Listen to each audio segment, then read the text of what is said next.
In the summer of 1903, I hired on as a wrangler at the Garrison Ranch in the hills above Ventura County, when the grass still held green from late rains and the creeks ran clear. Our outfit worked the back country near Billiwack Canyon, moving cattle between the high pastures and the valley floor. The company paid $25 a month, with found, a bedroll, and use of a working string.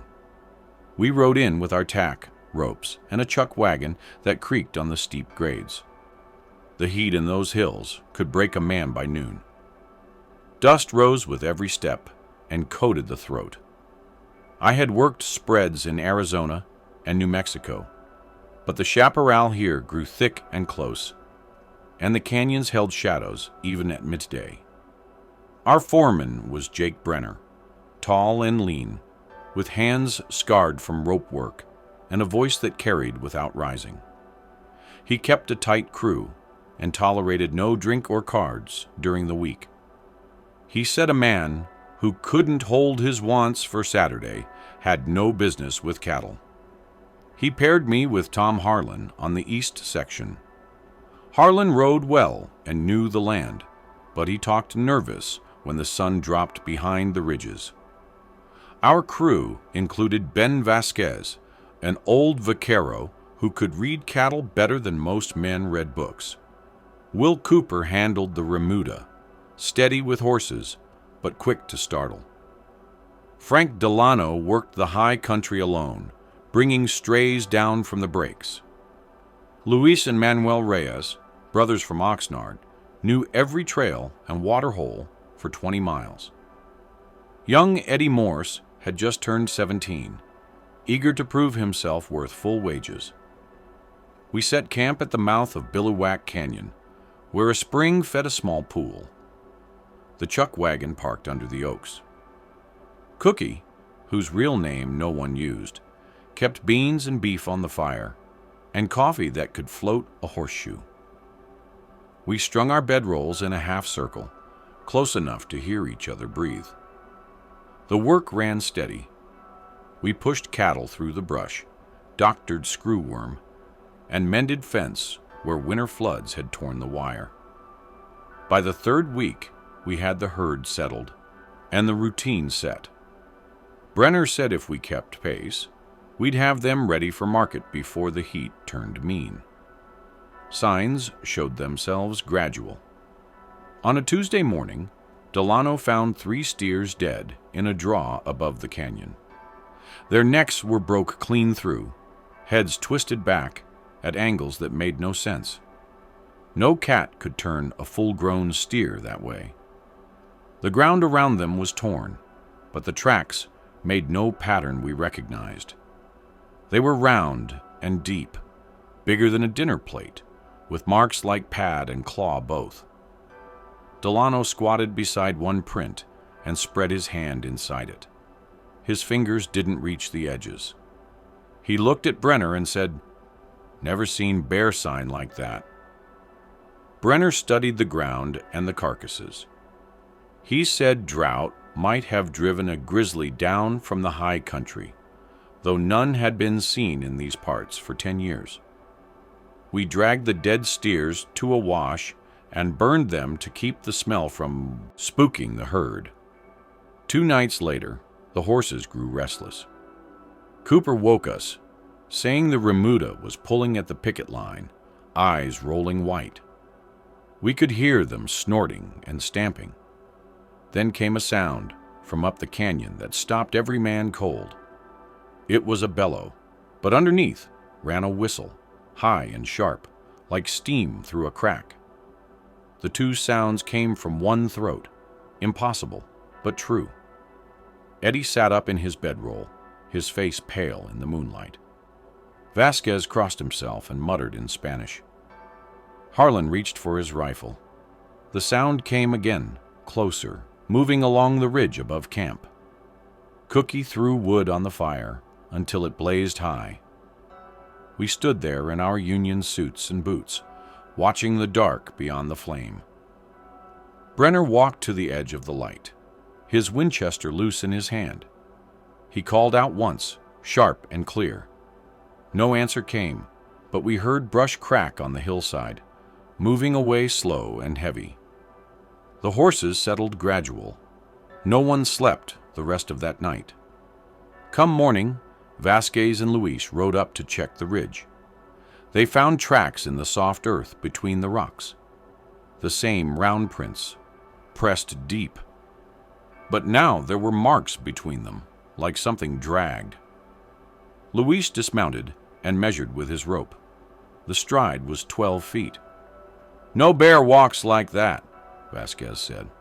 His voice was quiet and tight. Brenner sent Delano to town for supplies and to ask if any other outfits had lost cattle. He came back 2 days later with news that the Hickman spread had found dead stock torn apart in ways that turned the stomach. The Collins Ranch was missing 5 head, vanished clean with only strange tracks leading into the canyon country. That evening, as we sat to supper, Manuel told us what his grandfather had said about these hills. Long before cattle came, the Chumash had names for things that lived in the deep canyons. They left offerings at certain rocks and never hunted past specific marks. His grandfather had seen paintings in the caves, old ones, that showed creatures walking upright with heads like nothing that lived here now. Cooper laughed nervous and said it was Indian stories to scare children. Manuel looked at him steady and said his grandfather had never lied about what was real and what wasn't. The laugh died in Cooper's throat. We lost 2 more steers that week, found them at dawn, pulled down in the open where they'd bedded for the night. The killing was messy. Parts were eaten, but not like any predator we knew. The flesh was scraped from the bones in long strips, and the bones themselves showed gouges like chisel marks. The smell near the carcasses was wrong, sweet and rotten at once, with something chemical underneath that caught in the nose. Brenner decided to move the herd lower, away from the canyon. We spent 3 days pushing cattle through the thick brush, fighting every step. The heat grew worse. Dust devils spun across the flats. The cattle were spooky, bunching tight and bawling at shadows. On the second night of the drive, it came into camp. We had bedded the herd in a meadow with good grass and a creek running through. 4 men rode night guard in 2-hour shifts. Eddie and Harlan had the midnight watch. I was sleeping sound when Eddie's shout tore through the dark. The herd exploded, 800 head running blind in the black, their hooves thunder on the hard pan. We scrambled for our horses, pulling on boots and grabbing ropes. Brenner shouted orders, trying to turn the stampede before they hit the canyon walls. In the dust and chaos, I saw it. It stood at the edge of the meadow, where the firelight barely reached. Taller than a man on horseback, wide through the shoulders like a barn door. Its head was wrong, too large, with a snout that pushed forward and eyes that caught the light yellow. The arms hung long, past where knees should be, ending in hands that were not hands. When it moved, it went from standing to all fours smooth as water, then back up again. Eddie's horse reared and threw him. He hit hard and didn't get up. The thing turned toward him, moving in that terrible way. Part lope, part walk, covering ground faster than seemed possible. Harlan rode between them, firing his pistol wild. The shots didn't slow it. Vasquez spurred his horse straight at the thing, swinging his rope overhead and yelling in Spanish. It turned on him, rising to full height. One arm swept out and caught his horse in the shoulder. The animal screamed and went down, Vasquez rolling clear. The thing bent toward him. Brenner's rifle cracked twice. I saw the bullets hit, Dust puffed from its hide, but it only turned and looked at him. The eyes held intelligence, cold and considering. Then it dropped to all fours and moved into the dark faster than any horse could follow. The sound it made as it went raised every hair on my neck, that same bellow-whistle, but now with something like laughter underneath. We spent the night gathering what cattle we could find. Come dawn, we counted 90 head missing, either run off cliffs in the dark or scattered beyond finding. Eddie had a broken collarbone. Vasquez's horse had to be put down, 4 deep gouges through its shoulder to the bone. We found tracks everywhere, in the meadow, around the camp, even between our bedrolls where we'd slept. It had walked among us before showing itself. Brenner gathered us at noon. His face was set hard. He said we were moving out, leaving the scattered cattle. The company could send another crew if they wanted. No man argued. We packed what we could carry and left the chuck wagon. Cookie insisted on taking his coffee pot and nothing else. The trail down was 12 miles through broken country. We kept together, no man ranging ahead or falling back. The horses stayed nervous, dancing sideways at every shadow. 3 times we heard it following, up on the ridges, that sound carrying down. Once rocks came tumbling from above, bigger than what any man could throw. 5 miles from the valley, Manuel's horse went lame. We stopped while he checked the hoof. That's when young Eddie, looking back up the trail, grabbed my arm. His hand shook as he pointed. 3 of them stood on the ridge we'd just passed. Even at distance, their size was clear against the sky. They watched us, still as stones. One raised something to its mouth. We heard that whistle bellow call. The others answered from different ridges, surrounding us on 3 sides. They had been there all along, letting us know it now. Brenner spoke quiet and steady. Walk the horses. Don't run. Don't look back. We moved down that trail slower than any men ever wanted to move, with death at their backs. Every bush that scraped leather sounded like claws. Every rock that shifted might have been a footstep. The sun beat down merciless, and sweat ran cold despite it. At the last rise before the valley opened up, Cooper's nerve broke. He spurred his horse hard, racing for the flats below. His horse made it maybe 50 yards before something came from the brush, fast and low. The horse screamed. Cooper flew from the saddle and hit the ground rolling. The thing that had taken him stood over his still form. In full daylight, I saw it clear. The body was covered in hair, but not like any bear or ape. It was sparse and wiry, showing gray skin underneath that looked thick as hide.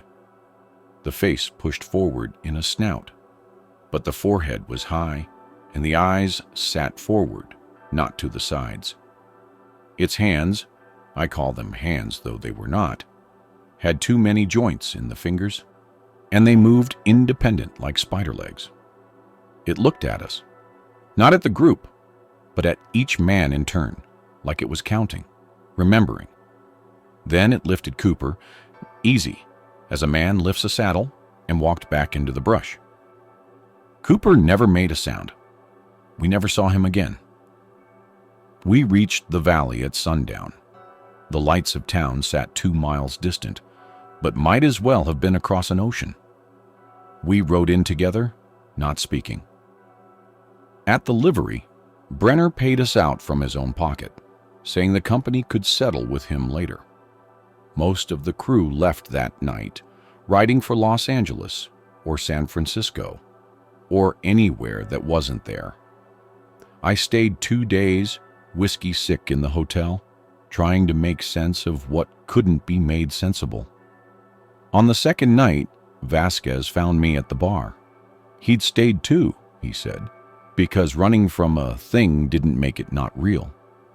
He told me he'd talked to the old-timers, the ones who'd been here before the Americans came. They knew about the things in Billiwack Canyon.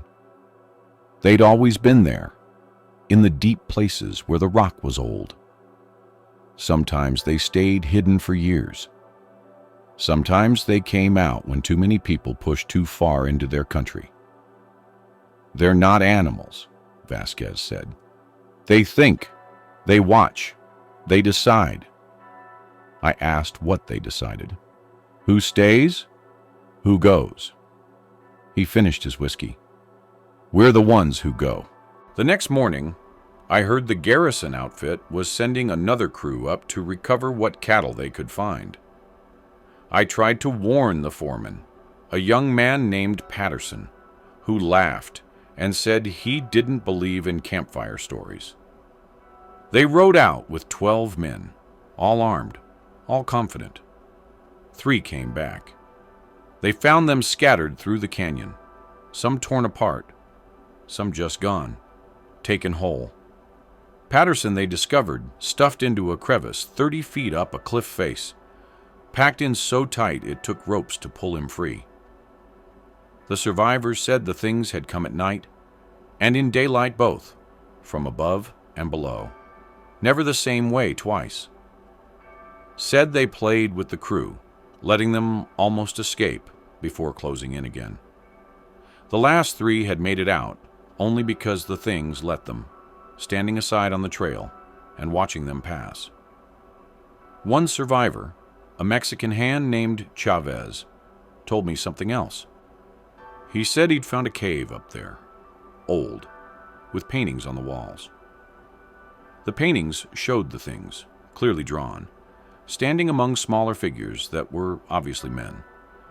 But the paintings were older than any Spanish mission, older than memory. We'd never been the first ones here. We'd never been alone. The Garrison Ranch pulled out of the high country after that. Other outfits did the same. The canyon and the hills around it went back to wild. As far as I know, they stayed that way. But sometimes, even now, 20 years gone and 500 miles away, I dream of that sound, the bellow and the whistle together, coming from one throat that shouldn't exist. I dream of eyes that studied us like a man studies ants before he decides whether to step around or step on them.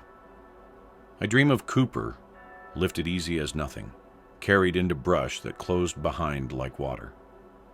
Vasquez was right. We were the ones who had to go. Some years back, I read in a newspaper that developers were planning to build homes up in those hills, bring in water, make it civilized.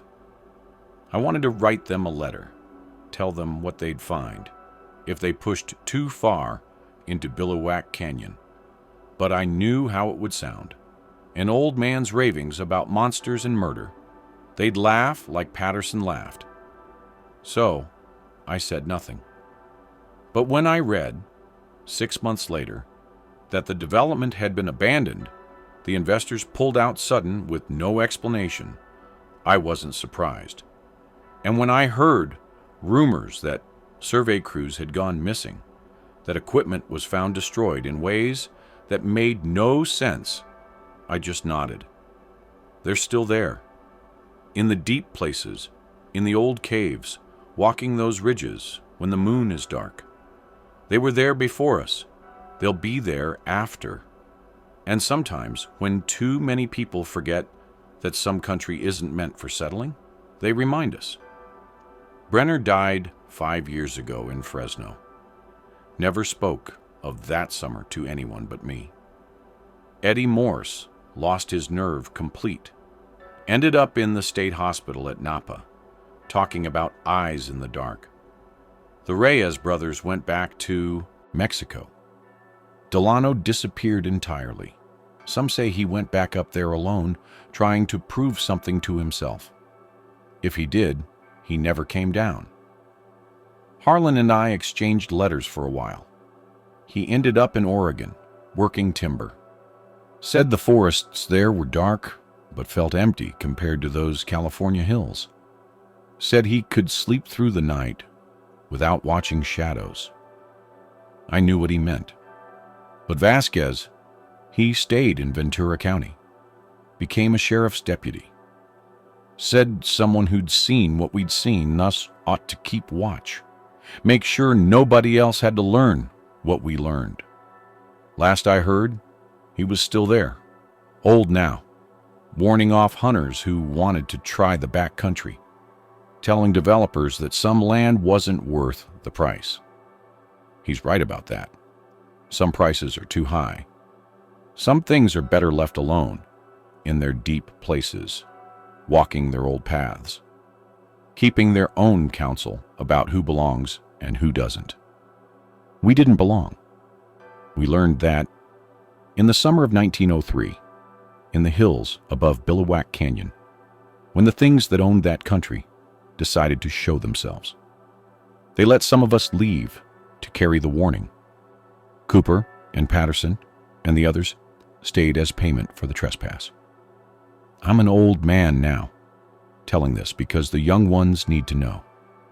There are places in this world that were never ours, no matter what the maps say. Places where older claims hold firm. The Billiwack Canyon is one of them. When the wind comes down from the east and carries the smell of sage and dust, I remember. When I hear cattle bawling in the distance, I remember. And sometimes, just before sleep takes me, I hear that sound again. The impossible voice that shouldn't exist, calling from the dark places to remind us that we were only ever visitors in country that was never ours. The things in Billiwack Canyon are still there. They're waiting. They're watching. And God help anyone who forgets that some boundaries weren't made to be crossed